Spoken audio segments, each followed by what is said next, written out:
L'astrologue qui se laisse tomber dans un puits. Un astrologue un jour se laissa choir au fond d'un puits. On lui dit: pauvre bête, tandis qu'à peine à tes pieds tu peux voir, penses-tu lire au-dessus de ta tête? Cette aventure en soi, sans aller plus avant, peut servir de leçon à la plupart des hommes. Parmi ce que de gens sur la terre nous sommes, il en est peu qui fort souvent ne se plaisent d'entendre dire qu'au livre du destin les mortels peuvent lire. Mais ce livre qu'Homère et les siens ont chanté, qu'est-ce que le hasard parmi l'Antiquité et parmi nous la Providence? Or, du hasard il n'est point de science. S'il en était, on aurait tort de l'appeler hasard, ni fortune ni sort. Toute chose très incertaine quant aux volontés souveraines de celui qui fait tout et rien qu'avec dessein, qui les sait que lui seul. Comment lire en son sein?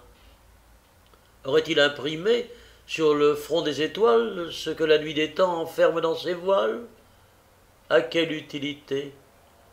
Pour exercer l'esprit de ceux qui de la sphère et du globe ont écrit, pour nous faire éviter des maux inévitables, nous rendre dans les biens de plaisirs incapables, et causant du dégoût pour ces biens prévenus, les convertir en maux devant qu'ils soient venus.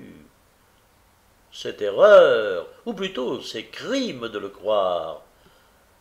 Le firmament se meut, les astres font leur cours, le soleil nous luit tous les jours sa clarté succède à l'ombre noire, sans que nous en puissions encore autre chose inférer que la nécessité de luire et d'éclairer, d'amener les saisons, de mûrir les semences, de verser sur les corps certaines influences.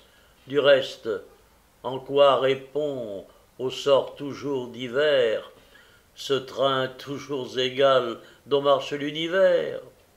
Charlatans, faiseurs d'horoscopes, quittez les cours des princes de l'Europe, emmenez avec vous les souffleurs tout d'un temps.